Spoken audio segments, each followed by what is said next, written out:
अल्हम्दुलिल्लाहिल्लज़ी मन्ना अलैना मिन उम्मति हबीबिहिल मुस्तफ़ा।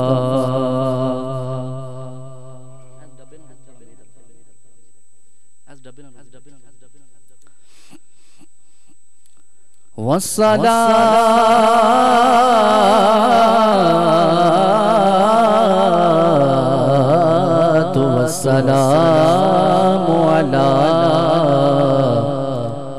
हादियिस सिरातिल हिदायति वल हिकमा। नारे तकबीर, नारे रिसालत, नारे रिसालत, नारे हैदरी। जनाब हज़रत अल्लामा मौलाना मुफ्ती मोहम्मद नसीम क़ादरी साहब, मैं बानियान महफिल की जानिब से महफिल के अंदर शिरकत फरमाने पर उनको खुशामदीद। हय्यल क़य्यूम समीअन बसीरन अलिय्यन कबीरा।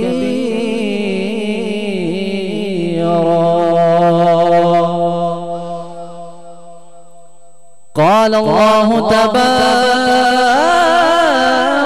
व तआला फिल क़ुरआनिल मजीद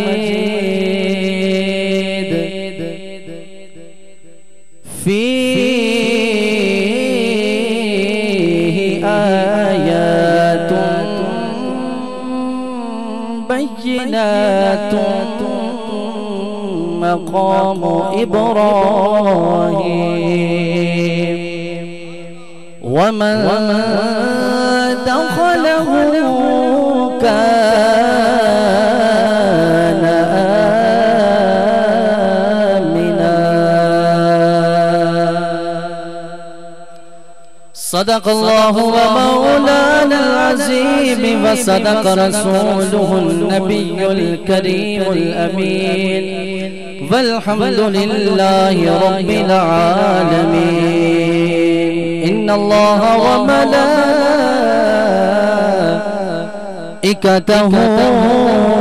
युसल्लूना अलन नबी या अय्युहल्लज़ीना आमनू सल्लू अलैहि व सल्लिमू तस्लीमा। बाबा से बंदूद पाक, कोई भी ज़बान खामोश ना रहे। बुलंद आवाज, बुलंद आवाज, बुलंद आवाज, बुलंद आवाज। वअला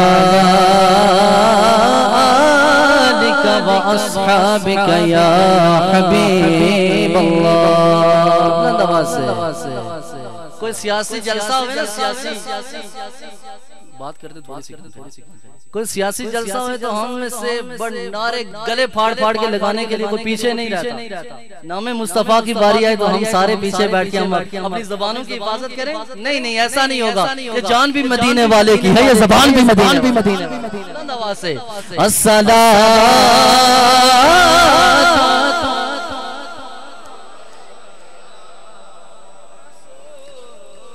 वअला आलिका व अस्हाबिका या खातमन नबिय्यीन। अस्सलातु वस्सलामु अलैका या रसूलल्लाह।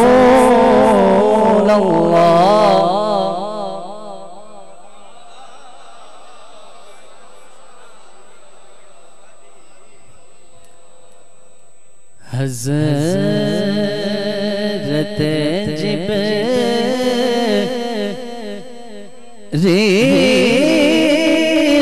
का यूं आना जाना याद है।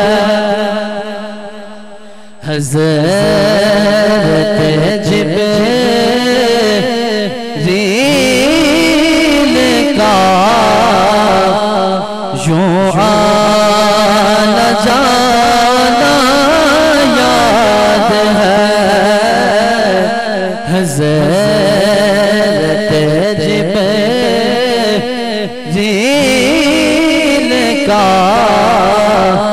यूं आना जाना याद है। तालिबो मतलूब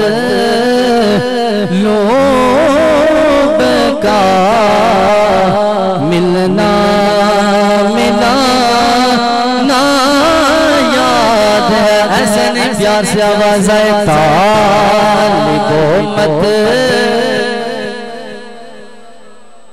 मिलना मिलाना और है। तालिबो मतलूब का बयान सुनने ऐसे तो सारे आए हो ना। बयान सुनने के लिए तकरीबन सारे हाजिर होने और चूंकि मकसद असल महफिल की जो जान होती है वो बयान होता है। बाज़ जगह ऐसा भी होता है सिर्फ महफिल नात होती है, नात पढ़ के तो दुआ करके चले गए, लेकिन किसी को पता नहीं हम यहाँ पर आए क्यों थे।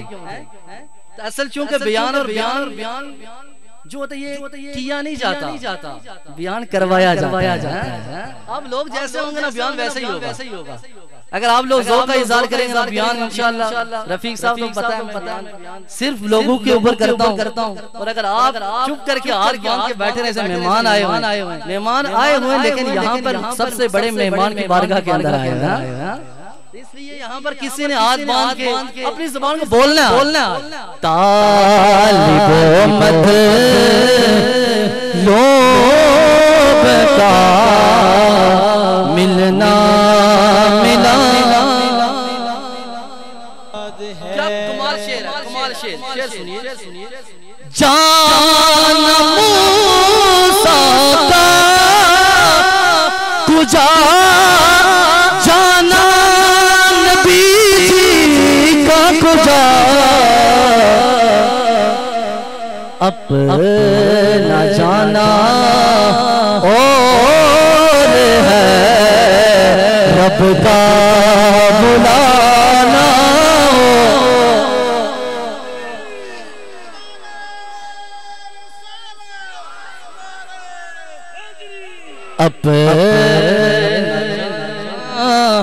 और है रब का बुलाना।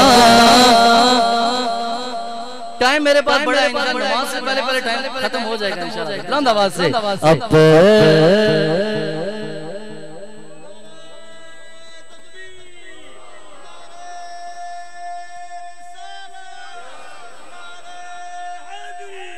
अपना जाना और है रब का बुलाना। और हज़रत मूसा को दिखलाई गई थी एक झलक। एक झलक दिखलाई गई थी, शायद पैगाम दे रहा है। हज़रत मूसा को दिखलाई गई थी एक झलक, पर सामने बैठा के जलवे दिखाना। पर सामने बैठा के जलवे दिखाना है हज़रत जिब्रील। का यूं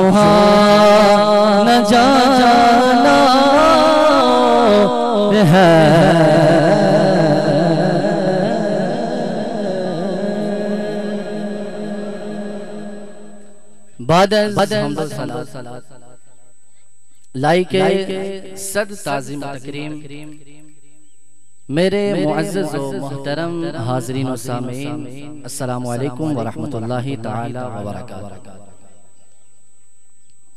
सबसे पहले मैं आज की इस पुरनूर, पुररौनक, पुरज़ौक़, पुररहमत महफिल के इनेकाद करने पर बानियाने महफिल को मुबारकबाद पेश करता हूँ। और मेरे पीछे उलमाए किराम की एक कसीर तादाद है। बाज़ों को तो मैं सिर्फ बाई फेस जानता हूँ, बाज़ों को बाई फेस के साथ साथ बाई नेम भी जानता हूँ, जिनमें से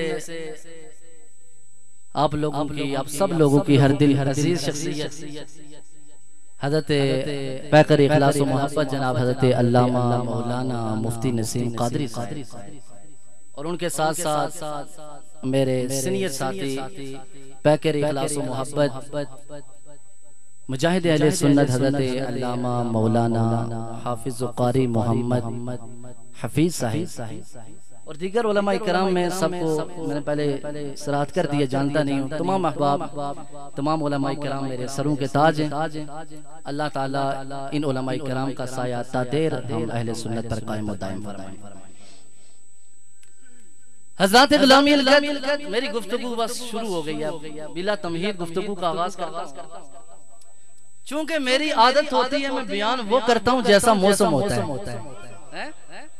मौसम से मुराद ये नहीं है जी बाहर का मौसम है या खज़ां का मौसम है या गर्मियों का मौसम है, ये मौसम यहाँ पर मौसम से मुराद जैसे अय्याम चल रहे होते हैं वैसा ही बयान होता है। और आपको मालूम है कि अय्याम में हज हमारे दरमियान आने वाले और कुछ हुज्जाज इकराम के काफिले सफर कर रहे हैं, कुछ पहुंच गए यार, कुछ ने अभी जाना है। अल्लाह करे अल्लाह ताला आइंदा साल हम सबको भी तौफीक अता फरमाए।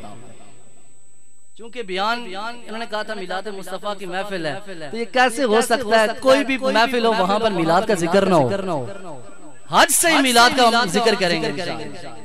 मिलाद सिर्फ इस चीज का नाम तो नहीं है ना जी, बस हम सिर्फ सरकार की विलादत की बात करें वही मिलाद है। महफिल मिलाद किसे कहते हैं सबसे पहले बयान करते हैं। मिलाद कहते हैं कि हर वो महफिल, हर वो मजलिस, हर वो जलसा, हर वो जलूस, हर वो महफिल जिसके अंदर सरकार अलैहिस्सलातु वस्सलाम के अखलाक हसना की बात हो। ऐसा नहीं ज़ौक़ का इज़हार करें इंशाअल्लाह बयान। सरकार अलैहिस्सलातु वस्सलाम के औसाफ़े हमीदा की बात हो, सरकार अलैहिस्सलातु वस्सलाम के अखलाक की बात हो, सरकार अलैहिस्सलातु वस्सलाम के खसाइस की बात हो, सरकार अलैहिस्सलातु वस्सलाम की ऐन नैन की बात हो, सरकार अलैहिस्सलातु वस्सलाम के हुज़ूर नैन की बात हो, सरकार की जिंदगी की बात हो, सरकार की हयात की बात हो, सरकार के ज़ाहिरी विसाल की बात हो, सरकार अलैहिस्सलातु वस्सलाम की सूरत की बात हो, सरकार की बददुआ के चेहरे की बात हो, सरकार की वल्लैल की जुल्फों की बात हो, सरकार के बलद अमीन मक्का मुकर्रमा की बात हो, और उस महफिल और उस जलसे और उस जुलूस को अहले सुन्नत व जमात की नज़दीक महफिल मिलाद। ये एक आसान अल्फाज के अंदर इसकी क्या तारीफ। अब कोई एतराज कर भी नहीं सकता, हम चूंकि महफिल कहते हैं तो चूंकि महफिल मिलाद और उसके अंदर हज का बयान आएगा तो ये भी मिलाद के अंदर ही आएगा इंशाअल्लाह। सबसे बड़ी चीज निस्बत होती है। क्या होता है, क्या होती है जी? ऊंचा बोलो। मेरी आदत है मैं लोगों से ऐसा कलवाऊं ना तो मैं आगे चलता नहीं। क्या चीज होती है सबसे बड़ी? निस्बत, ताल्लुक, वासिता। ये सबसे बड़ी चीज होती है। चाहे ताल्लुक दीनी हो, चाहे ताल्लुक दुनियावी हो, चाहे ताल्लुक सियासी हो, चाहे ताल्लुक किसी दुनियावी सतह के किसी भी शख्स से किसी तरह का भी ताल्लुक हो, ताल्लुक बड़ा काम देता है। काम देता है नहीं देता है। मिसाल के तौर पर किसी का कोई अजीज बीमार हो जाता है और उसका ताल्लुक है इतने बड़े माहिर डॉक्टर के साथ और उसको किसी हॉस्पिटल से कहते हैं यार यहाँ नहीं यहाँ से पिंडी चले जाए, और उसका नाम है दुनिया जानती है उसे। वो कहता है यार मैं अपने पेशेंट को रावलपिंडी ले जा रहा हूँ, आप इस तरह करें फलान डॉक्टर को कॉल करें, ये कॉल करता है, काम हो जाता है। ताल्लुक, किसी का ताल्लुक अगर सियासी लीडर से है तो अपना काम निकलवाना चाहे तो निकलवा सकता है। किसी का ताल्लुक अगर किसी दुनियावी ओहदेदार शख्स से हो, उससे अपने काम को निकलवाना चाहे तो 1 मिनट में निकलवा सकता है। तो मैं एक अविनाशा जुमला देकर आगे बात को बढ़ाता हूँ। अगर किसी दुनियादार ओहदेदार शख्स से ताल्लुक हो, निस्बत हो, वास्ता हो, तो वह हमारे काम निकलवा सकता हो। अगर हमारा ताल्लुक मदीने वाले के साथ हो, अगर हमारा ताल्लुक मदीने वाले की जात से हो, हमारी दुनिया भी कामयाब है, हमारी आखिरत भी कामयाब है।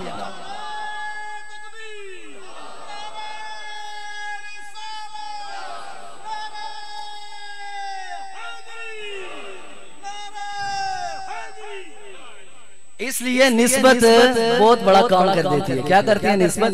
बहुत बड़ा। अब चूंकि हमारी भी निस्बत तो है ना सरकार से, कि नहीं है? तभी तो हम हैं कुंतुम खैरा उम्मतिन उखरिजत लिन्नास, कि तुम बेहतरीन उम्मत हो। क्या हो तुम? बेहतरीन उम्मत हो। क्यों बेहतरीन है? हमारे काम बहुत अच्छे हैं। दुनिया का वो गलत काम जो गुज़श्ता शरीयतों के अंदर मौजूद था, जिनकी वजह से कौमें बर्बाद हुई है, हलाक हुई है, रब का अज़ाब आया है, क्या वो सारे काम हमारे अंदर नहीं पाए जा रहे? क्या हमारे अंदर रब के अज़ाब को दावत देने वाले अफ़आल नहीं पाए जा रहे? क्या हम सूदखोरी के कारोबार नहीं? क्या हम रिश्वत का लेन देन नहीं करते? क्या हम रब के अज़ाब को दावत देने वाले अफ़आल नहीं करते? ज़िना हम नहीं करते, चोरियां हम नहीं करते, डकैतियां हम नहीं करते। सब कुछ है, इसके बावजूद रब फरमा रहा है कुंतुम खैरा उम्मतिन उखरिजत लिन्नास, तुम बेहतरीन उम्मत हो, बेहतरीन उम्मत हो।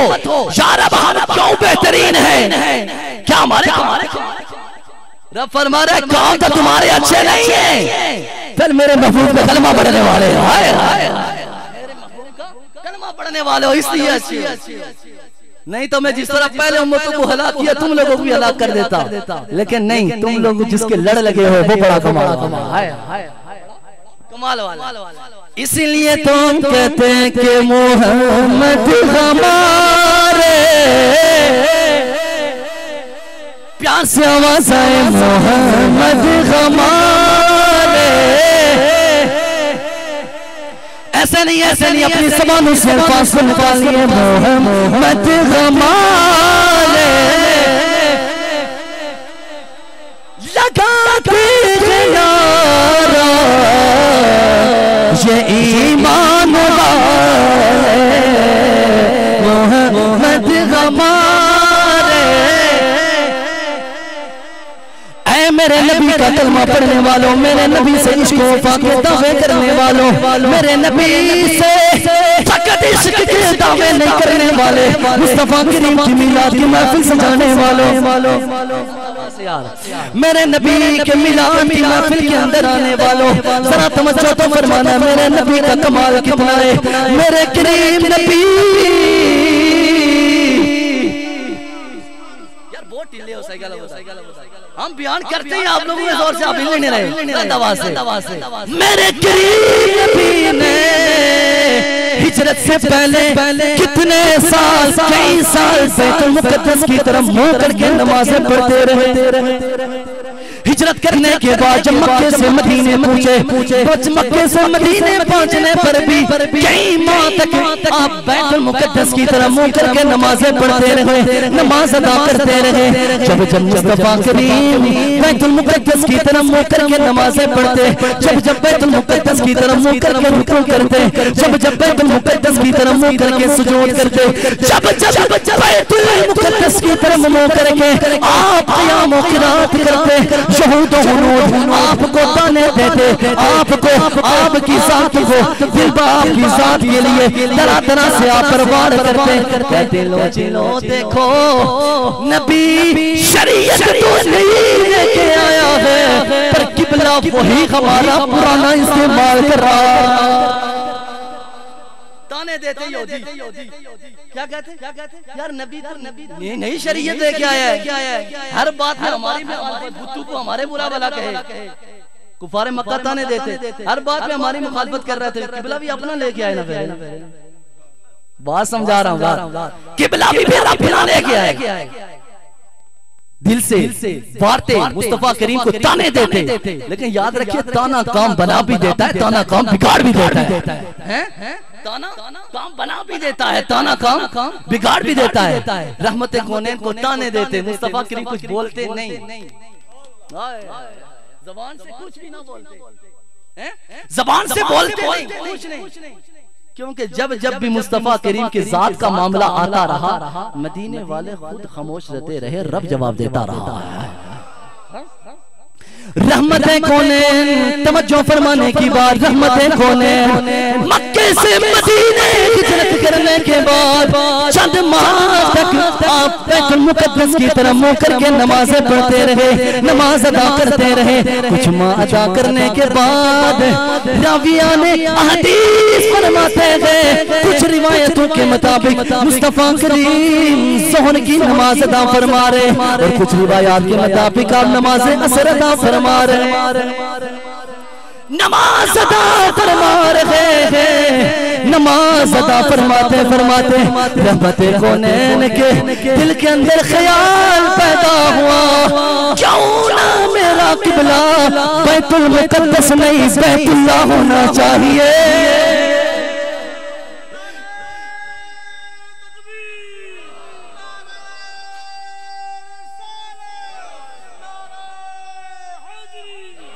दिल के अंदर ख्याल पैदा हो जाता है, मेरा किबला बैतुल मुकद्दस नहीं बैतुल्लाह मेरा किबला होना चाहिए। क्योंकि इधर से यहूद और नसारा कुफार और मक्का आपको ताने दे रहे, आप ताने सुनते रहे, लेकिन मुस्तफा करीम के दिल के अंदर जो ही ख्याल पैदा हुआ, रहमत कौनैन ने निगाह को आसमां की तरफ उठाया,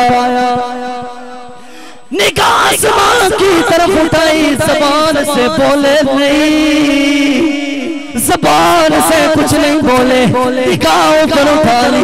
रब का कुरान नाज़िल हो गया, क़द नरा तक़ल्लुबा वजहिका फ़िस्समाइ फ़लनुवल्लियन्नका क़िबलतन तर्दा।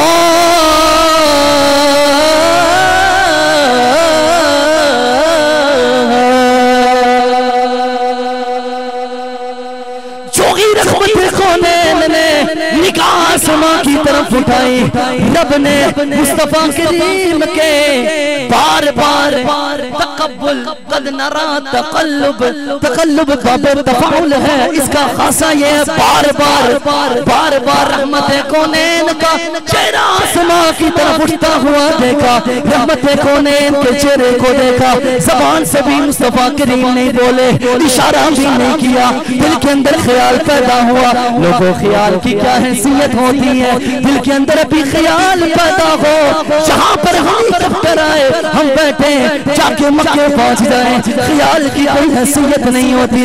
लेकिन लोगों याद रखना, मुस्तफा करीम के ख्याल को अपने ख्याल जैसा ना समझो, ख्याल अपने जैसा नहीं समझना। इधर रहमत कौनैन के दिल के अंदर ख्याल पैदा हुआ, उधर रब ने किबले को तब्दील फरमा के बता दिया, ऐ मेरे सोने हबीब तेरा चेहरा बार बार उठता देख के हम समझ गए थे कि हमारा यार हमसे क्या मांग रहा है। समझ गए क्या मांग रहा है, पानी पी लो, समझ गए हमारा यार हमसे क्या मांग रहा है। तो फिर हम क्यों न कहें कि मोहम्मद हमारे, बुलंद आवाज से मोहम्मद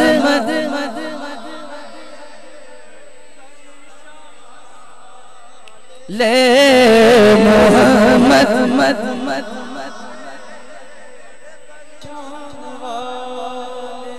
रब ने किबले को फेरा भी तो अपने महबूब की मर्जी से फेरा है, अपने महबूब की मर्जी से किबले को फेर दिया, अपने महबूब की मर्जी, यानी दुनिया सारी रब की रिजा चाहती। नमाजी नमाज पढ़ता है रब राजी हो जाए, साइम रोजा रखने वाला रोजा रखता है रब राजी हो जाए, ज़कात अदा करने वाला ज़कात अदा करता है रब राजी हो जाए, हाजी हज करता है रब राजी हो जाए, आदम अलैहिस्सलातु वस्सलाम का तकाजा रब राजी हो जाए, नूह अलैहिस्सलातु वस्सलाम का तकाजा रब राजी हो जाए, यूसुफ अलैहिस्सलातु वस्सलाम कुएं के अंदर है, तकाजा ये है रब राजी हो जाए, यूनुस अलैहिस्सलाम मछली के पेट के अंदर है, तकाजा ये है रब राजी हो जाए।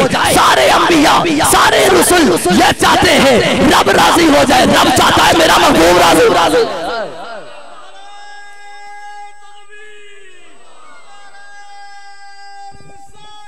या रसूल अल्लाह, खुदा की रज़ा चाहते हैं दो आलम, खुदा चाहता है रिज़ाए मोहम्मद। किबले को मुंतखब फरमाया रब ने किसकी मर्जी के मुताबिक, ऊंचा बोला ना यार, किसकी मर्जी, नबी के मर्जी के मुताबिक किबले को तब्दील फरमा दिया। मैं आपसे एक सवाल पूछूं तो आप जवाब देंगे मुझे? आज यहाँ पर मजमे में कोई शख्स खड़ा हो ये कहे मैं बैतुल मुकद्दस की तरफ मुंह करके नमाज पढ़ूंगा, वो नमाज पढ़ता है, तकबीर तहरीमा लगाई, क़याम किया, क़िरात किया, रुकू की, सुजूद किया, करने के बाद खुरूज बिसुन्नी ही यानी सलाम फेरा या किसी भी और तरीके से नमाज से बाहर हो गया, आके हमसे पूछने लगा बताओ यार मेरी नमाज हुई है? ऊंचा बोला ना, पता तो लगे ना, हैं नमाज नहीं हुई, क्यों नहीं हुई? अजब मंतिक है यार, बैतुल्लाह की तरफ मुंह करो नमाज हो जाती है, बैतुल मुकद्दस की तरफ मुंह करो नमाज नहीं होती। यार ऐसा नहीं ना यार, बात समझा रहा हूँ, ये तो नहीं है ना सिर्फ बात दौड़े दाड़े सुना के बता के कोई इल्मी बात किबला की तरफ बैतुल्लाह की तरफ मुंह करके पढ़ने से नमाज हो जाती है, बैतुल मुकद्दस की तरफ मुंह करके पढ़े बंदा नमाज नहीं होती, बल्कि पढ़े तरफ किधर मुंह करके नमाज पढ़ रहे। वजह क्या है, आखिर मामला क्या है? किबला बैतुल्लाह भी है, किबला बैतुल मुकद्दस भी है, फिर क्या मामला है कि बैतुल्लाह की तरफ नमाज हो जाती है, बैतुल मुकद्दस की तरफ मुंह करके पढ़ने से नमाज नहीं होती? मामला क्या है? जवाब आगे से ये आएगा। दरअसल बात किबलों की नहीं है, बात मदीने वाले के इंतखाब की है, बात मदीने वाले के इंतखाब की है। आज अगर कोई शख्स बैतुल मुकद्दस की तरफ मुंह करके नमाज पढ़े, नमाज नहीं होती, इसलिए कि बैतुल मुकद्दस को मदीने वाले ने छोड़ दिया था, बैतुल्लाह को पकड़ लिया था, तो जिस किबले को मदीने वाले ने छोड़ा है हम उसे पकड़ नहीं सकते, जिसको पकड़ा है हम उसे छोड़ नहीं हैं, जिसको पकड़ा हम उसे छोड़ नहीं सकते। इसका मतलब ये है गल सारी हैं, गल सारी, यही तो वजह है आज हम कहते हैं कि बैतुल्लाह बैतुल मुकद्दस से अफजल है। क्यों अफजल है? इब्तिदान टॉपिक मैंने क्या रखा था? निस्बत। पता है बड़ी दूर की लगा रहा हूँ, निस्बत बैतुल मुकद्दस से बैतुल्लाह अफजल है। क्यों जी? इसलिए कि इसको मदीने वाले ने मुंतखब फरमाया है। अब जो भी शख्स हज करने के लिए जाता है, हज जिंदगी में कितनी मर्तबा फर्ज है? एक मर्तबा, दो मर्तबा फर्ज नहीं, तीन नहीं, चार नहीं, एक ही मर्तबा फर्ज। क्यों? फरमाया बैतुल्लाह एक है, लिहाजा हज भी एक ही मर्तबा है, क्योंकि हज की फर्जियत का सबब बैतुल्लाह है, बैतुल्लाह एक है, लिहाजा हज भी एक ही मर्तबा फर्ज है। उसकी मर्तबा कोई करता रहे, लेकिन फर्ज क्या उसका एक ही मर्तबा करने से अदा। अब हज किस तरह करते हैं? मैं चूंकि हज मैंने कहा ना जैसा मौसम होगा वैसा ही बयान करूंगा। मुस्तफा करीम ने जिंदगी के अंदर एक हज फर्ज किया। कितने? एक हज की है, और बाकी बाद रिवायात के मुताबिक 4 उम्रे की। हज फर्ज होता है, बाज कहते हैं 6 सने हिजरी के अंदर, बाज कहते हैं जी 7 सने हिजरी के अंदर, बाज कहते हैं जी 8 सने हिजरी के अंदर, और बाजू ने कहा है जी 9 सने हिजरी के अंदर हज फर्ज हुआ है। आज कितना सने हिजरी है? 1439 सने हिजरी है। हम लोगों को रब की तरफ से हुक्म ये है, और ये आप सबको पता है कि जिसके ऊपर हज फर्ज हो जाए वो फौरन क्या करे?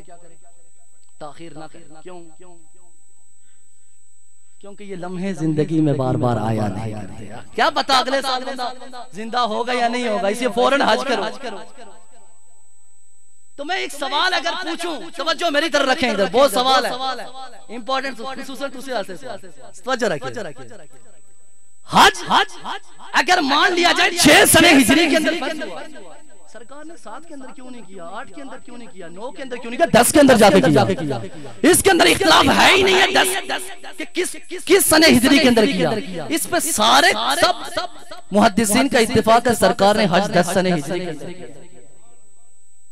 यार जब मामला है, हमें हुक्म है फौरन हज करो। सरकार का हज फर्ज हुआ तो सरकार ने 7 को भी नहीं किया, 8 को भी नहीं किया, 9 को भी नहीं किया। हम अगर यहाँ पर बैठ कर सरकार रहमते कौनैन से बवास्ताए रूहानियत सवाल करें कि या रसूल अल्लाह बता दीजिए, हमें तो हुक्म ये है कि जिसके ऊपर हज फर्ज हो जाए फौरन से पहले हज करे। चूंकि जिंदगी का मालूम नहीं, या रसूल अल्लाह आप तो आपने 7 के अंदर हज नहीं किया, 8 के अंदर नहीं किया, 9 के अंदर नहीं किया, आखिर वजह क्या है? रहमते कौनैन आगे से अपने उम्मतियों को जवाब देते हैं, फरमाते बात ऐसे है कि तुम मेरी तरह नहीं हो। नहीं समझ आई?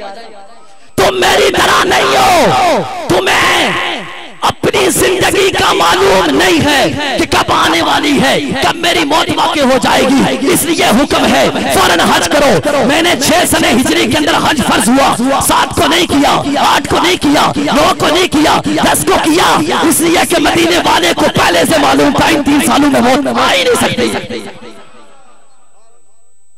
सब चीजों से बढ़कर गैब जो वो क्या है, अपनी जिंदगी मौत है, पता ही नहीं है किस वक्त आनी। ये पता है आनी, लेकिन ये नहीं पता कब आनी है।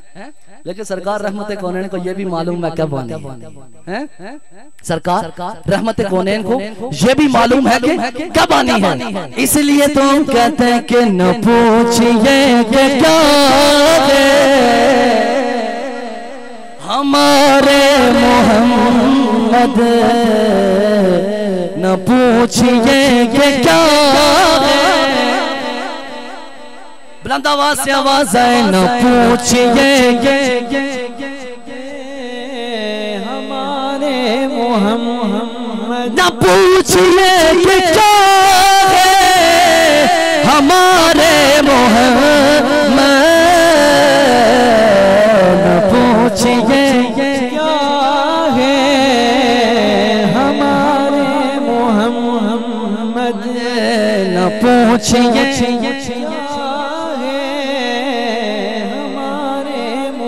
जरा तवज्जो फरमाने की बात, या रहमते कौनैन ने अपनी जिंदगी के अंदर सिर्फ एक हज किया। रहमते कौनैन 10 सने हिजरी के अंदर हज करने के लिए मदीने मुनव्वरा से रवाना होते हैं। जब मुस्तफा करीम हज के लिए जाने लगे, ऐलान कर दिया गया रहमते कौनैन हज के लिए जा रहे। सारे लोग मदीने वाले इकट्ठे हो गए, हम भी सरकार के साथ करें। सहाबा की तादाद मुहद्दिसीन और मुफस्सिरीन फरमाते 1,24,000 कमोबेश सहाबा के साथ। सरकार रहमते कौनैन जब हुदूद हरम के अंदर दाखिल हुए ना, कुफार ने देखा तो इतना बड़ा मजमा उन्होंने जिंदगी के अंदर कभी नहीं देखा। इतना बड़ा मजमा कुफार ने देखा ना, कहते दुश्मन जब सरकार के बहादुर गुलामों को देखता हवा वैसे ही निकल जाती है। क्योंकि सरकार के गुलामों की पावर ही इतनी है यार। कोई किसी असले के जोर के ऊपर चल रहा होगा, कोई किसी अपनी जिस्मानी फिजिकल फिटनेस के ऊपर किसी को अपना बड़ा गुमन होगा जी मैं ताकत पावरफुल हूँ, लेकिन मदीने वाले के गुलाम को मदीने वाले की पावर में एतमाद होता है। सरकार रहमते कौनैन जब हुदूद हरम के अंदर दाखिल हुए, सरकार रहमते कौनैन गए, चूंकि इहराम के हालत में बिल्कुल शॉर्टकट बयान करो, टाइम मेरे पास का। सबसे पहले जाते हैं आप, जाके क्या करते हैं? बैतुल्लाह का तवाफ करते हैं। बैतुल्लाह का क्या करते हैं? तवाफ करते हैं। सरकार रहमते कौनैन रुकने अस्वद को बोसा देने के बाद आप क्या करते हैं? तवाफ शुरू करते हैं। आपको पता है तवाफ के 7 चक्कर होते हैं, पहले 3 में रमल होती है और बाकी में क्या नॉर्मल हालत में चलना। सरकार के सहाबा जो के सरकार के साथ और सरकार के सहाबा बड़ी आजिज़ी के साथ, इंकिसारी के साथ आहिस्ता आहिस्ता चल रहे हैं। रमल का माना होता है अकड़ के चलना, पता लगे सामने वाले का मदीने वाले के गुलाम है। अकड़ अकड़ अकड़ के चलने का हुक्म है। वो थोड़ी सरकार के गुलाम जो वो आहिस्ता आहिस्ता चल रहे हैं। तवज्जो रखें, सरकार के गुलाम क्या करें? आहिस्ता चल रहे हैं। गोया के सरकार रहमत कौनैन सल्लल्लाहु अलैहि वसल्लम के गुलाम के ज़हन में, आपके दिलो दिमाग में ये आयत बसी हुई थी कि मेरे रब का कुरान फरमाता है वइबादुर्रहमानिल्लज़ीना यमशूना अलल अर्दि हौना। रहमान के जो बंदे जब वो जमीन पे चलते हैं ना, बड़ी आजिज़ी के साथ, नरमी के साथ चलते हैं, क्योंकि जमीन पे अकड़ अकड़ के मत चलो ना, तुम जमीन को फाड़ सकते हो ना आसमान को फाड़ सकते हो। आज तुम जमीन तुम्हारे नीचे है, कल तुम जमीन के नीचे हो गए। सहाबा उसी कुरान की इस आयत पे अमल करते हुए आहिस्ता आहिस्ता चल रहे हैं। जब कुफार की नजर पड़ी ना सरकार के सहाबा के ऊपर, बड़ी नरमी के साथ, बड़ी आजिज़ी के साथ इस तरह चल रहे हैं जैसे कमजोर नातवा किस्म के लोग होते हैं। वो देख के कहते यार ये उन लोगों से मुकाबला करेंगे। ये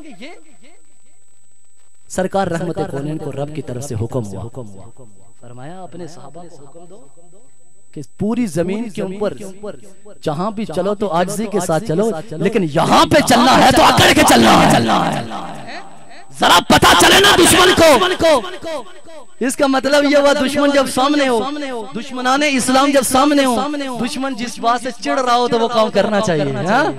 वो काम करना चाहिए दुश्मनों को चिढ़ाने के लिए, क्योंकि ये मदीने वाले के गुलामों का तरीका रहा है। सरकार रहमत कौनैन के गुलामों ने सरकार के हुक्म के मुताबिक अकड़ के चलना शुरू हो गए।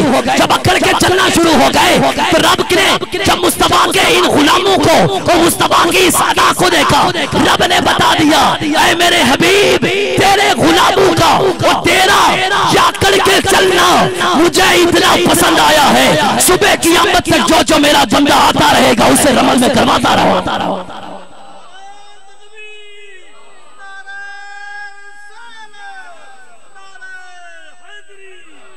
मोहम्मद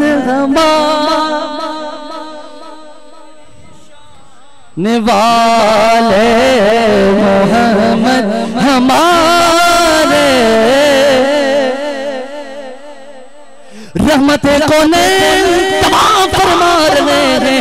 वहाँ अपने सहाबा के साथ तवाफ फरमा रहे हैं। तवाफ फरमाते रहमत कौनैन ने अपने पहले तवाफ के पहले 3 चक्रों के अंदर रमल किया। रमल करते हुए मुस्तफा करीम जब अकड़ के चलना शुरू हो गए तो आपके जिस्म से एहराम की चादर बार बार खिसक के गिर रही है, बार बार खिसक के गिर रही है। फिर आप उठा के ऊपर रख रहे, फिर गिर रही है, फिर ऊपर रख रहे, फिर गिर रही है। रहमत कौनैन ने फिर उसको रोकने के लिए चादर के सिरे को नीचे से घुमाया। इसीलिए तो हाजी आ जाते हैं वहां पर रमल में इब्तिदा करते हैं, कदे को नंगा करके चादर को नीचे से घुमाते हैं। किसी हाजी से कोई पूछे तू क्यों कर रहा है, इसके करने के अंदर क्या हिकमत है? तू सफा व मरवा की सगाई कर रहा है, करने के अंदर क्या हिकमत है? तू जाकर जमरात की रमी कर रहा है, वहां पर जाने में क्या हिकमत है? तो मकाम मीना के अंदर जाता है, वहां पर जाकर वहां पर जोर से मगरिब इशा पड़ता है, फजर पढ़ के सूरज निकलता है, मैदान अरफात की तरफ रवाना होता है। तो पहले क्यों नहीं रवाना होता यार? पहले क्यों नहीं निकलता? जरूरी है कि फजर पढ़ के सूरज जब तक निकलता नहीं वेट करते, फिर निकलते, फिर वहां से मुज़दलिफा जाते हैं, मैदान अरफात से होते हुए। यार इनसे पूछे आप यहाँ से 8 ज़ुल्हिज्जतिल हराम की सुबह अब एहराम की नियत करके बांध के आप मकाम मीना की तरफ गए, वहां पर जाके आपने क्या किया? जोर पढ़ी, असर पढ़ी, इशा पढ़ी, रात वहीं फजर पढ़ी। फजर पढ़ने के बाद सूरज निकलने का इंतजार फरमाया। सूरज निकला तो फिर वहां से मैदान अरफात की तरफ रवाना हुआ। किसी हाजी से कोई पूछे, अबे तू ये क्यों कर रहा है? तूने जोर पढ़ के तू मैदान अरफात की तरफ क्यों नहीं गया? असर पढ़ के मैदान अरफात की तरफ क्यों नहीं गया? मगरिब की तरफ, मगरिब की नमाज पढ़ के मैदान अरफात की तरफ क्यों नहीं गया? वो आगे से ये कहेगा, इधर मर्जी अपनी नहीं है, मर्जी मदीने वाले की चलती है। हाय हाय हाय, क्योंकि किसी की अदा को अदा के रहा मोहम्मद की सुन्नत अदा, किसी की अदा को अदा कर रहा मोहम्मद की सुन्नत। रहमतें को ने तवाफ फरमाने के बाद, तवाफ के साथ चक्कर मुकम्मल करने के बाद मकाम इब्राहिम पे आते हैं। वहां पर आकर क्योंकि उम्रा करने वाले के लिए वहां पर नफल पढ़ना वाजिब होते हैं। मकाम इब्राहिम पे पहुंचते हैं, रहमतें को ने वहां पर नफल अदा फरमाते हैं। लोगों पिछले दिनों की बात है, मैं रावलपिंडी में जुमा पढ़ाने के बाद बाहर निकला, मुझे एक बंदा मिला, कहने लगा आप जो लोग हैं, आप जब मदीने में जाते हैं वहां पर जाकर रोज़ा रसूल के सामने खड़े होकर आप वहां पर दुआ और दुरूद और सलाम पढ़ना शुरू हो जाते हैं। लोग आपको वहां पर खड़े नहीं होने देते, इसलिए आपको खड़े नहीं होने देते। दुआ मदीने वाले के रोजे की तरफ नहीं, किबले की तरफ मुंह करके दुआ करनी चाहिए। रुक तवज्जो रखिएगा, मैं जो दलील दे रहा हूँ ना, इसको कोई माई का लाल रद्द करके दिखाए ना, मुझे आप में से आपको चैलेंज है जिनको मेरी रद्द करे। मैंने उसको कहा अपने ईमान से बता, तूने कहा कि जी वहां पर उस तरह मुंह पर की दुआ करने से दुआ मदीने वाले के रोजे की तरफ नहीं, बैतुल्लाह की तरफ करनी चाहिए। क्यों नहीं करनी चाहिए? इधर नहीं, चूंकि दुआ है, दुआ की इबादत है, ठीक है जी। और आपका रुख बैतुल्लाह की तरफ नहीं होना चाहिए, इधर नहीं होना चाहिए, बैतुल्लाह की तरफ होना चाहिए। मैंने कहा मैं तुझसे इसके आगे की बताता हूँ, चल सुन। मकाम इब्राहिम पे जाके क्या करते हैं आप? क्या करते हैं मकाम इब्राहिम पे जाके? नफल अदा करते हैं। हम वहां पर तकबीर तहरीमा लगाया, क़ियाम की क़िरात की, रुकू सुजूद, नमाज का सबसे बड़ा रुकने आज़म जिसे कहा जाता है वो सजदा है। और ये रब की बारगाह के अंदर बड़ा मकबूल मंजूर है। तो मैंने कहा तो फिर मकाम इब्राहिम पे सजदा करने से कुछ नहीं होता यार, सवाल है ना, वहां पर सजदा करने से क्यों कुछ नहीं होता? दरअसल बात ये है, वो तो फीही आयातुन बय्यिनातुन मकाम इब्राहिम, वो तो रब की निशानियों में से एक निशानी है। मैंने कहा अबे तू आया है अभी अपनी जगह, अपने ईमान से बता, तेरे दिल के अंदर ईमान की रद्दी अगर मौजूद है तो अपने ईमान से तू बताएगा। अगर मुस्तफा करीम के रोज़े की तरफ खड़े होकर आदम दरूद और सलाम पढ़ना शिर्क है, और भाई तो मकाम इब्राहिम पर नफल पढ़े तो कोई फर्क नहीं पड़ता, क्योंकि वो रब की निशानियों में से एक निशानी है। ज़राए करना सा जुमला है, इसका जवाब आप तमाम लोग खड़े होकर भी थे तो बहुत कम है। मैं ये उसे कहा अरे बता तो सही, मकाम इब्राहिम रब की निशानियों में से एक निशानी है, क्योंकि यहाँ वो पत्थर है जिस पत्थर पर खड़े होकर रब के खलील ने तामीर फरमाई है, रब के खलील ने तामीर फरमाई है। तो मैंने कहा अगर मकाम इब्राहिम पर जो पत्थर है इब्राहिम के कदमैन लगे तो रब की निशानी हो सकती है। तो जहां पर इब्राहिम का इमाम आराम फरमा रहा है वो रब की निशानी क्यों नहीं हो सकती? वो रब की निशानी नहीं हो सकती, क्यों नहीं हो सकती? इब्राहिम का भी वो इमाम है, सबसे सब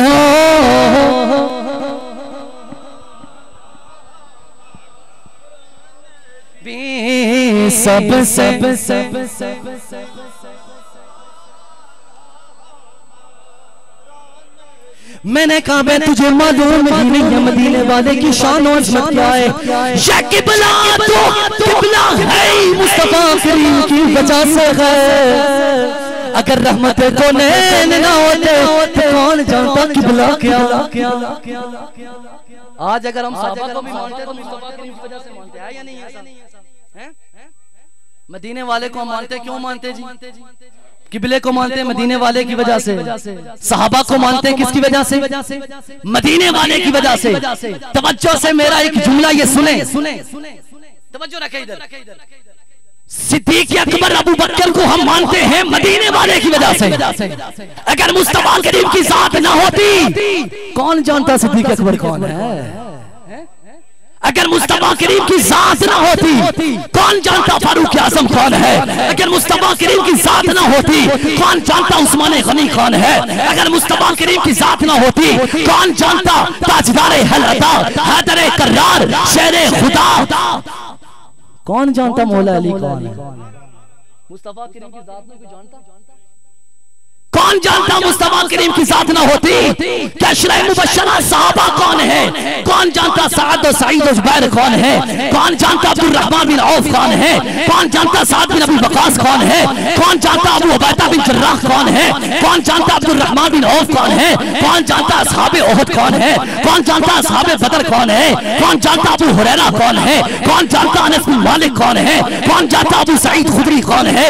कौन जानता मेरे मुस्तफा करीम के कमों पे सहाबा जो तादाद बताई जाती है, कौन जानता कि ये सहाबा कौन?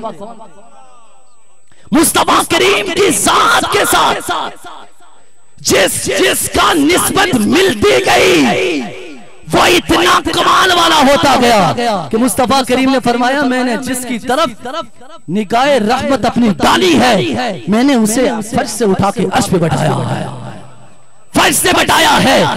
और उसका मकाम और मर्तबा इतना है कि सहाबा के बाद मेरी उम्मत में से जितने भी बड़ों से बड़ा वली, किसी भी तबके का वली क्यों ना हो, चाहे वो होश हो, चाहे वो कुतुब हो, चाहे वो अब्दाल हो, चाहे वो नुकबा हो, चाहे वो नुजबा हो, चाहे वो अखियार हो, चाहे वो मेरे अली हो, चाहे वो दाता वली हो, चाहे वो होसे जली हो, चाहे वो बाबा फरीद गंजे शकर हो, चाहे वो ख्वाजा गरीब नवाज हो, चाहे वो लाल शहबाज कलंदर हो, चाहे वो शहाबुद्दीन सोहरवर्दी हो, किसी भी तबके का कोई भी वली हो, वो मेरे सहाबी के उस मकाम को नहीं पहुंच सकते जिस पर मैंने अपनी निकाय रहमत डाली है।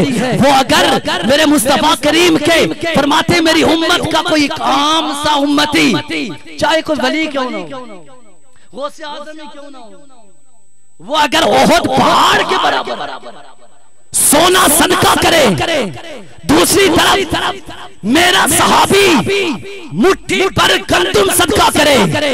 ओहद पहाड़ का सोना सदका करना एक तरफ है, मेरी सहाबी का मुट्ठी पर गंदुम सदका करना है। निस्बत देखिए कितनी कमाल की है, इसलिए तो हम कमाल के नहीं है, दीगर उम्मतों के मुकाबले में हम बड़े कमाल वाले हैं। और कल भरोसे कि हम जन्नत में सबसे पहले भी हमारा दाखिला होगा है। तो इसलिए मुस्तफा करीम के साथ निस्बत चाहे इंसान की हो, चाहे हैवान की हो, चाहे पत्थर की हो, चाहे कपड़े की हो, चाहे किसी भी चीज की हो, जिसकी निस्बत मदीने वाले से हो जाती है वो बड़ी मकाम वाली हो जाती है। मैं अब रिवायत सुनाने जा रहा हूं शवाहिद नबुव्वा के अंदर। ये रवायत नकल की गई कि हज़रत सैयदना अनस बिन मालिक रज़ियल्लाहु ताला, ये मुस्तफ़ा करीम के खादिम हैं, खादिम रसूल कहा जाता है, खादिम आला पंजाब नहीं खादिम रसूल कहा जाता है। ये थोड़ी खुशतबी के लिए, मुझे सियासत से वैसे भी नहीं लगती, हमें क्या करना है, कोई जो मर्जी करता है, हम जिक्र रसूल करते हैं, यहाँ पे हो या वहाँ पे। शवाहिदुन नबुव्वा के अंदर रिवायत मौजूद है जनाबे हज़रत सय्यदुना अनस बिन मालिक रज़ियल्लाहु ताला अन्हु ने सहाबा की दावत फरमाई। मेरे मुस्तफा करीम के सहाबा अनस बिन मालिक के दावत कबूल करके आपके घर पहुंचते हैं। अनस बिन मालिक रज़ियल्लाहु ताला अन्हु अपनी लोंडी को हुक्म देते हैं दस्तरखान बिछाया जाए। दस्तरख्वान बिछाया जाता है, उसके ऊपर खाना लगाया जाता है। इतने बे अनस बिन मालिक रज़ियल्लाहु ताला अन्हु आप अपनी लौंडी को हुक्म देते हैं, जाओ फला जगह पर फला कपड़ा फला रुमाल पड़ा हुआ है, वो रुमाल लेके आओ। जब उस रुमाल को लाया जाता है, अनस बिन मालिक देखते हैं ये रुमाल बज़ाहिर धोने के काबिल है, क्या बज़ाहिर धोने के काबिल है। आप अपनी लौंडी को हुक्म देते हैं, इस रुमाल को ले जाओ, ले जाकर तनूर के अंदर डाल दो। इस रुमाल को ले जाया जाता है, जाके तनूर के अंदर डाल दिया जाता है। कुछ देर के बाद उस रुमाल को निकाला जाता है, वो दूध से भी ज्यादा सफेद होता। जब दूध से भी ज्यादा उस रुमाल को सहाबा देखते हैं, अर्ज करते हैं अनस बिन मालिक अजब मामला है, हम पहले से ही बड़े हैरान हैं। आपका रुमाल धोने के काबिल हुआ, आपने इसे तनूर के अंदर डाला। हमारे हम कोई भी कपड़ा धोने के काबिल होता है, हम उसे साबुन लगा के पानी के साथ धोते हैं, लेकिन आपने इस कपड़े को तनूर के अंदर डाला, तनूर ने इसको जलाया नहीं, धो के पैर निकाला है, इसको धो कर पैर निकाला है। माजरा क्या अनस बिन मालिक बताए तो सही, दिल बड़ा कश्मकश के अंदर है, आखिर वजह क्या हो सकती है। रहमतें कोने के गुलाम अनस बिन मालिक फरमाते गए, ऐ मेरे साए मेरे नबी के गुलामों, जरा तवज्जो से सुनना है। ये वो कपड़ा था जिस कपड़े के साथ मेरे मुस्तफा करीम ने एक मर्तबा अपने हाथ को मस किया था। रहमते कोने ने फरमाया था अनस बिन मालिक, जब भी इसे धोने की जरूरत पड़े, पानी से नहीं धोना, आग के अंदर डाल देना है, क्योंकि जो कपड़ा नबी के जिस्म से छू जाए, उसे दुनिया की आग या जहन्नम की आग भी नहीं जला सकती। मोहम्मद हमारे वाले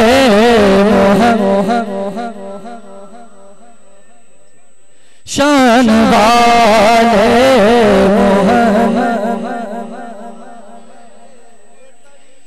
मेरे मुस्तफा करीम के जिस्म के साथ छुआ क्या कपड़ा मुस्तफा करीम ने जिस्म से मस किया, जिसको हम साफ करके फेंक दिया, इसे कहते मस करना। रहमते कोनेन ने कपड़े के साथ अपने हाथ मुबारक को मस फरमाया। इस मस फरमाने का नतीजा ये निकला, उसे जहन्नम की आग भी नहीं जला सकती। अगर मुस्तफा करीम से निस्बत रखने वाले कपड़े का इतना कमाल है, सोचो आज मजमे के अंदर जो हाजिर है मुस्तफा करीम के वो गुलाम जो रहमत कोनैन की मिलाद की महफिल सजा कर बैठे हुए हो, भला उनको जहन्नम की आग कैसे जला सकती है।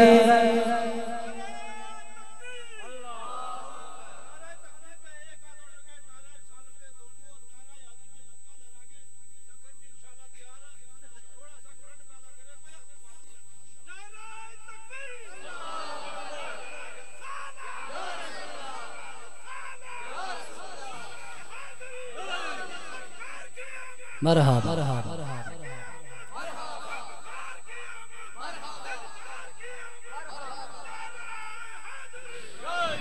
तो इसलिए लोग हम वैसे नहीं मदीने वाले का जिक्र करते हैं, आपको पता ही नहीं है कमाल मदीने वाले का। मर्तबा निस्बत तो कायम होना हमारी।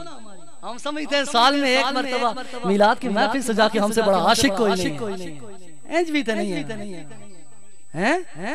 मिलाद की महफिलें सजाएं, सजाने के साथ साथ सरकार अलैहिस्सलातु वस्सलाम की गुलामी का हक भी अदा करें। नारे लगाए हम गुलाम है, रसूल के गुलाम है, गुलामी या रसूल में मौत भी कबूल है, लेकिन हकीकत ये नमाज का सजदा भी कबूल नहीं है। ये गुलामी यार अपने आप से पूछे ना, ये गुलामी है रसूल में, हमें चेहरे पर सुन्नत मुस्तफा कबूल नहीं है। सरकार ने फरमाया कि मूंछों को पस्त करो, दाढ़ियों को माफी दो, यहूदियों जैसी शक्ल मत बनाओ। यहूदी सरकार का दुश्मन है, कल कब्र के अंदर अगर कोई दाढ़ी मुंडा अल्लाह ना करे, सरकार अली इस्लाम उसके चेहरे को देखें, देखे ये बनो यार ये तो मेरे आशिकों का चेहरा नहीं है, दुश्मनों का चेहरा है। अगर सरकार ने चेहरा फेर दिया तो फिर क्या होगा? ना उठ सकेगा क़यामत तलक खुदा की कसम अगर नबी ने नजर से गिरा के छोड़ दिया। तो फकत ये महफिल मिलाद सजाने का मकसद सिर्फ ये नहीं है। बयान सुन के बड़ा मजा आया जी हमें, बड़ी सोनिया गल्ला की थी, लेकिन अमल कितना किया हमने ये भी तो देखें। क्या हम इस महफिल से उठने के बाद क्या कोई ऐसी चीज है जो हमने पिक किया जिसको हम अपनी उस चीज को हम अमली जामा पहने? याद रखें सारी जिंदगी दुनिया पे नहीं रहना है, याद रखें। जितना भी किसी का लाडला प्यारा बेटा बाप भाई दोस्त मामू चाचू क्यों ना हो, एक ना एक दिन जाना हुए नामवर बेनिशान कैसे कैसे, जमीन खा गई नौजवान कैसे कैसे, जगह जी लगाने की दुनिया नहीं है, ये इबरत की जहां है, सबने जाना है। आज कोई बेटा अपने बाप से बहुत मोहब्बत करता है, लेकिन कल जब बाप फोत होगा ना हालत ये होगी, एक कमरे के अंदर वालिद साहब का जनाजा पड़ा होगा, ये करीब नहीं जाएगा कहीं उठ के मेरे से चिपक ना जाए। ये हालत जनाजा देने के लिए हम वालिद के करीब नहीं जा सकते। वो वालिद जो सारी जिंदगी खून पसीने की कमाई एक करके इसे पाला पोसा, आज जब वालिद साहब इस दुनिया से रुखसत हुए तो ये डर के करीब नहीं जा रहा। वजह क्या है? वालिद ने तरबियत शरीयत मुताहरा के मुताबिक नहीं की।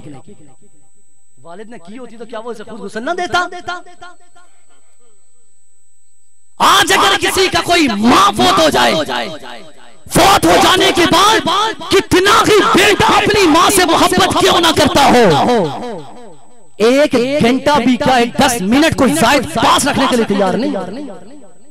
फौरन से पहले ले जाओ इसे कब्रिस्तान के हवाले करो,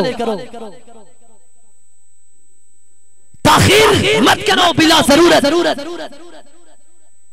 कितना ही प्यारा किसी का दोस्त क्यों ना हो, दोस्त खुद उसे कंधे पे उठा के कब्रिस्तान ले जाता है। कितना ही अजीज किसी का बेटा क्यों ना हो, बसाओ का बाप खुद उठा के उसे कब्रिस्तान ले जाता है। एक घड़ी भी कोई पास रखने के लिए तैयार नहीं होता। अब ये मत समझो जो इस दुनिया से गया तो बस बात खत्म। नो, अगर बात खत्म ही थी तो फिर कब्र के अज़ाब के रखने का मकसद ही कोई नहीं था। ये मैयत ज़बाने हाल से तो नहीं, ज़बाने हाल से हम लोगों को पैगाम दे रही होती है और अपनी हसरत भरी निगाहों से देख रही होती है कि मुझे उठा के ले जाया जा रहा है। कह रही होती है गोया ज़बाने हाल से कि कितने दुनिया की रंगीनियों के अंदर मस्त ये लोग हैं, इनको पता ही नहीं है किस किस का कफन तैयार होकर बाजारों के अंदर आ चुका, मालूम ही नहीं है हमें किसका कफन कहां पर तैयार होकर आ चुका है। और हम दुनिया के प्लानिंग में ये करने वाला हूं, ये करने वाला हूं, कोई सियासत के चक्कर के अंदर फंसा हुआ है, कोई किसी की हुकूमत को लाने के चक्कर में है, लेकिन अपनी कब्र और हशर का किसी को